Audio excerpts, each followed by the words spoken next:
دیکھا اب حق الیقین وہ قرآن پاک کا ایک نام ہے، وَإِنَّهُ لَهُ الْحَقُّ الْيَقِينُ وَإِنَّ هَذَا لَهُ الْحَقُّ الْيَقِينُ۔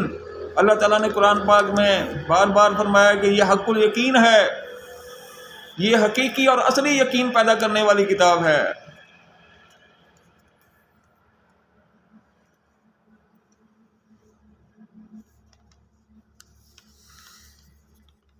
تو حق الیقین جو ہے، علم الیقین جو تھا وہ یعنی سن کر یقین پیدا کرنا، عین الیقین جو تھا وہ دل کی آنکھوں کے ذریعے یقین کرنا، اور حق الیقین یہ ہے کہ اس وقت پیدا ہوتا ہے جب انسان کا سراپا وجود، سارے کا سارا وجود یقین کی کیفیت میں آ جاتا ہے۔ انسان کے سارے حواس خمسہ بھی جو ہے وہ یقین کرنے لگتے ہیں، دل کے ساتھ ساتھ اور آنکھوں کے ساتھ ساتھ اس کے سارے اعضاء، وہ حق الیقین بن جاتا ہے انسان بھی۔ اور حق الیقین قرآن پاک ہے، لیکن جو اس پر جو ہے اللہ تعالیٰ کی توفیق سے جو ہے اس پر عامل رہتا ہے، دائم رہتا ہے، تو پھر وہ بھی جو ہے حق الیقین بن جاتا ہے، انسان سراپا یقین بن جاتا ہے، پھر یعنی سر سے لے کر پاؤں تک یقین والا بن جاتا ہے، اسے حق الیقین کہتے ہیں۔ اب جب یہ کیفیت ہو جاتی ہے تو اس کو سلطان باہو رحمۃ اللہ علیہ نے فرمایا، پنجے محل پنجاں وچ چانن دیوا کد ول تریے ہو، یعنی پانچوں حواس خمسہ جو ہیں وہ دیکھنا، سننا، چکھنا، بولنا، محسوس کرنا، چھونا، یہ سارے کے سارے اعضاء جو ہے انسان کے جب جو ہے حواس خمسہ جو ہے یہ جب ان میں چاندنی ہو گئی، قرآن پاک کی چاندنی ہو گئی اور معرفت کا نور جو ہے، اسلام کا، ایمان کا نور جو ہے وہ اندر سب کے پھیل گیا، تو کہتے ہیں کہ اب یہ ہے یہ دیوا کے ول دریے، یعنی یہ ظاہری جو ہے روشنیاں کی اب ضرورت نہیں رہی، اندر سب روشن ہو گیا ہے، باہر کے بیرونی روشنیوں کے بغیر اب جو ہے اندر روشن ہو چکا ہے۔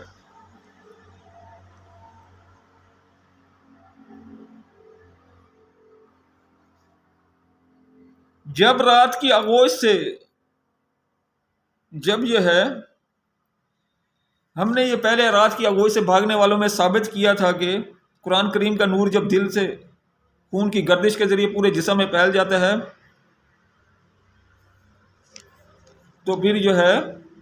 قرآن کریم کا جو حق الیقین ہے وہ ان کے دلوں اور سارے اعضاء میں پھیل جاتا ہے، وہ سب جو ہے انسان جو ہے نورانی ہو جاتا ہے۔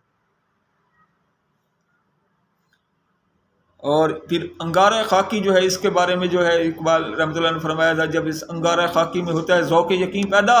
تو کر لیتا ہے یہ بالوں پر روح الامی کے پیدا، پھر انسان کی جو روح پرواز کرنے لگتی ہے حضرت جبریل علیہ السلام کی طرح، پھر جو ہے اسی لیے انسان کو فرشتوں سے افضل کہا ہے جب یہ وہ ساری چیزیں حاصل کر لیتا ہے۔ عام حالات میں انسان جو ہے وہ فرشتوں سے افضل نہیں ہے، بلکہ بعض اوقات جو ہے وہ جانوروں سے بھی بدتر کہا گیا ہے، اولئک کالانعام بل هم اضل۔ اگر انسان جو ہے قرآن اور اس کے احکام اور ان پر ایمان اور جو عمل نہ کرے تو پھر وہ جانوروں سے بھی بدتر ہے، اولئک کالانعام بل هم اضل، وہ جو ہے جانور ہیں بلکہ ان سے بھی بدتر۔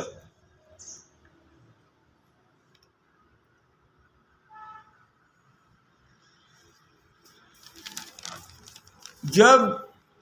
سالہ سال تک جو ہے رات کی آغوش سے بھاگ کر جو ہے قرآن پاک جو ہے اس کی ضربات دل پر لگائی جاتی ہیں تو پھر جو ہے حق الیقین جو ہے دل میں آ جاتا ہے، اور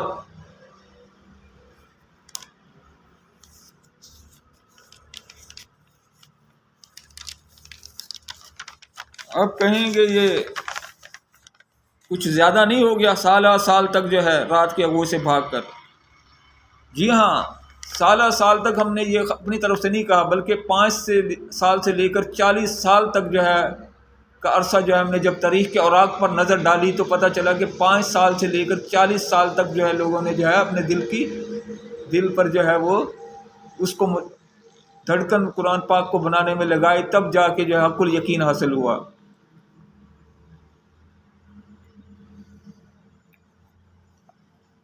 5 سال سے 40 سال اس لیے کہ کسی کے دل کی انارکلی تو جو ہے 5 سال میں کھل گئی، اور کسی کے دل کی انارکلی کو کھلنے میں 40 سال بھی لگ گئے۔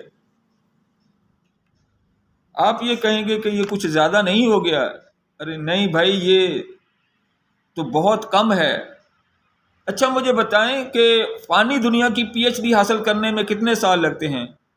کم از کم 20 سال۔ جب ایک فانی زندگی میں جو ہے پی ایچ ڈی حاصل کرنے میں جو ہے 20 سال لگ جاتے ہیں، تو عبدالآباد یعنی کبھی نہ ختم ہونے والی زندگی کے لیے یہ وہ جو ہے وہ فوراً ہی حاصل ہو جائے گا۔ اللہ نے فرمایا الف لام میم حسب الناس ان یترکوا ان یقولوا آمنا وهم لا یفتنون، کیا لوگ یہ سمجھتے ہیں کہ صرف ایسے کہنے سے جی ایمان لائے جو چھوڑ دیے جائیں گے اور ان کو جو ہے احکام کی بھٹی میں ان کو جو ہے پکایا نہیں جائے گا، ان سے جو ہے ان کو یفتنون، یہ بہت وسیع لفظ ہے، یفتنون کو آزمائے نہیں جائیں گے۔ آزمائش یہ بھی ہے کہ انسان کی جو ہے وہ اپنے آپ کو دنیا میں جو ہے تسلیم کے خنجر سے قتل کرتا ہے یا نہیں کرتا، یہ آزمائش ہوتی ہے، روزانہ آزمائش ہوتی ہے یہ۔ اسی طریقے سے جو ہے جب اللہ فرماتا ہے انفروا خفافا وثقالا، نکلو اللہ کے راستے میں جو ہے ہلکے ہو یا بوجھل، اور جہاد کرو، قتال کرو، یہ سب جو ہے یہ یفتنون، یہ ساری آزمائشیں انسان پر آتی ہیں اور ان کے ذریعے آزمایا جاتا ہے، تب جا کے جو ہے وہ یہ جو ہے وہ جنت میں داخلہ ملتا ہے۔ ام حسبتم ان تدخلوا الجنۃ ولما یاتکم مثل الذین خلو من قبلکم، کیا تم سمجھتے ہو کہ ٹھنڈے ٹھنڈے جنت میں داخل کر دیا جاؤ گے؟ ولما یاتکم مثل الذین من قبلکم، اور تم پر ایسے اوقات نہیں آئے کہ جیسے پہلے لوگوں پر آئے تھے۔ مستہم البأساء، ان کو جو ہے بڑی بڑی جو ہے آزمائشیں آئیں، باساؤ جنگ کے لیے بھی ہوا، ان کو جنگیں بھی لڑنی پڑی، والضراء، اور ان پر جو ہے عذاب بھی آئے، مصیبتیں بھی آئیں، تکلیفیں بھی آئیں۔ والضراء بہت وسیع لفظ ہے، بیماریاں بھی ہے شامل ہیں اس میں۔ وزلزلوا، اور ان پر جو ہے ان کو جھنجھوڑ دیا گیا مشکلات سے۔ حتی یقول رسول والذین آمنوا معه متی نصر اللہ، یہاں تک کہ رسول اللہ کے جو ہے انہوں نے اور اس کے ساتھی لوگوں نے یہ کہا متی نصر اللہ، یعنی اتنے زیادہ جو ہے لمبا عرصہ ہو گیا آزمائشوں کا، انہوں نے کہا کب آئے گی اللہ کی نصرت؟ الا ان نصر اللہ قریب، یاد رکھو اللہ کی نصرت بہت قریب ہے۔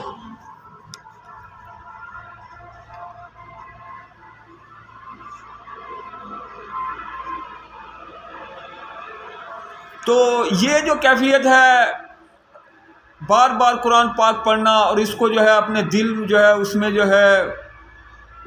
ہے تثبیت کرنا، یہ جو ہے حضور صلی اللہ علیہ وسلم سے ثابت ہے۔ آپ صلی اللہ علیہ وسلم سے حضرت ابن عباس رضی اللہ تعالیٰ عنہ فرماتے ہیں کہ آپ صلی اللہ علیہ وسلم سے پوچھا گیا اے اللہ کے نبی کون سا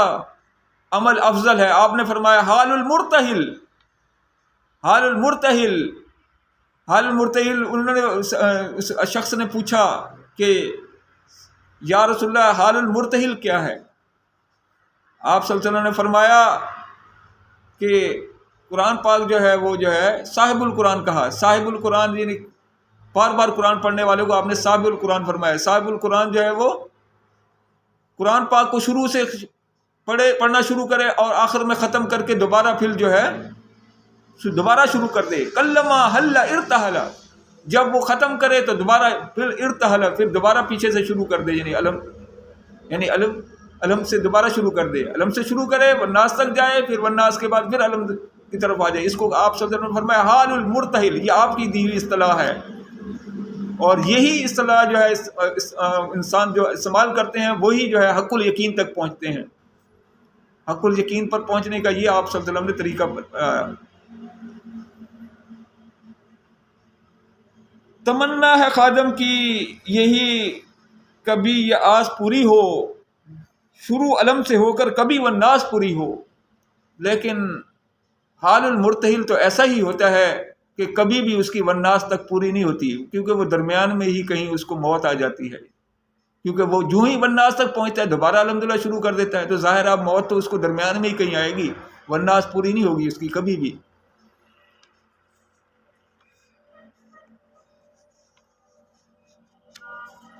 اب ایسے شخص کے لیے جو ہے علامہ اقبال نے بھی ایک شعر کہا ہے، یہ راز کسی کو نہیں معلوم کہ مومن قاری نظر آتا ہے حقیقت میں ہے قرآن، یہ راز کسی کو نہیں معلوم کہ مومن قاری نظر آتا ہے حقیقت میں ہے قرآن، یعنی قرآن حق الیقین ہے۔ اب وہ شخص بھی حق الیقین بن چکا ہے، مجسم قرآن، جس کو علامہ اقبال کے الفاظ میں وہ چلتا پھرتا قرآن ہے۔ اب اس کے جو ہے اعمال افعال جو ہے وہ سارے جو ہے لوگوں کو ان کے پہچانا جاتا ہے کہ بھی یہ ہے، نظر آتا ہے حقیقت میں ہے، نظر آتا قرآن، قاری نظر آتا ہے حقیقت میں ہے قرآن۔ اب حقیقت میں وہ قرآن ہے، یعنی مجسم قرآن، یعنی اس پہ علامہ اقبال کے الفاظ میں۔ اب جو حق الیقین پر جو ہے پہنچ جاتے ہیں ان کے لیے جو ہے دو کیفیتیں ان میں پیدا ہو جاتی ہیں۔ یا تو انہیں قرآن پاک پڑھتے ہوئے اتنا مزہ آنے لگتا ہے کہ جیسے وہ جب قرآن پاک میں جنت کے جو ہے ذکر ہو رہا ہوتا ہے تو اللہ کی رحمت کے سائے میں جو ہے جنت کے مزے اٹھا رہے ہیں، یا جہاں پر اللہ تعالیٰ کی جو ہے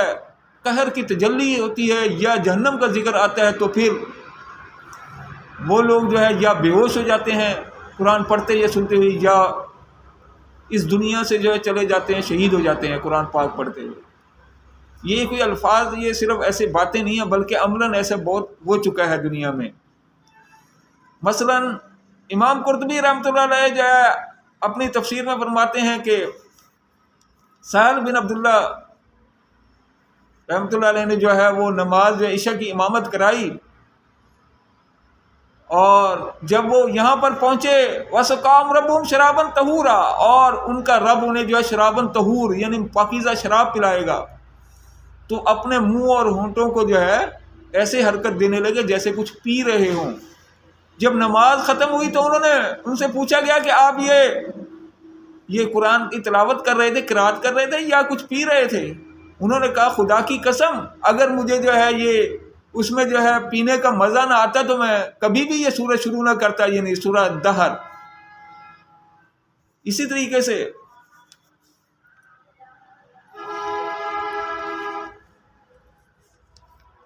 امام قرطبی رحمۃ اللہ نے اپنی تفسیر کی جلد دہم کے صفحہ نمبر 82 پر لکھا ہے کہ ابو حبان سے مروی ہے حضرت زرارہ بن اوفا رحمۃ اللہ علیہ نے ہمیں امامت کرائی، جب وہ فَإِذَا نُقِرَ فِي النَّاقُورِ، پھر جب سور پھونکا جائے گا قیامت کے دن تک پہنچے تو گر پڑے اور فوت ہو گئے۔ اِنَّ لِلَّهِ وَإِنَّا إِلَيْهِ راجعون۔ ناقور قیامت کے دن پہلی بار سور پھونکے جانے والے سور کو کہتے ہیں۔ یہ ہے حق الیقین کہ قیامت کے دن تو پہلا سور جسے ناقور کہتے ہیں پھونکے جانے پر سارے لوگ مر جائیں گے، جبکہ حضرت زرارہ بن اوفا رحمۃ اللہ علیہ دنیا میں یہ آیت پڑھ کر ہی مر گئے، کیونکہ ان کے دل نے پڑھنے پر اتنا ہی اثر لیا جتنا کہ قیامت کے دن لوگ سور پھونکے جانے پر لیں گے۔ قیامت سے پہلے ہی اپنے وجود پر قیامت برپا کر لینا، یہ ہے وہ حق الیقین جو اصل مطلوب ہے، اور جو اللہ کے سامنے تسلیم کے خنجر سے اس طرح قتل ہوتے ہیں ان کو ہر لمحہ ایک نئی زندگی دی جاتی ہے۔ ضروری نہیں ہے کہ ہر حق الیقین تک پہنچ جانے والا شخص تلاوت سے جنت کے کھانے کھانے لگے یا ہر حق الیقین والا قرآن پڑھ یا سن کر یا بے ہوش ہو جائے یا مر جائے۔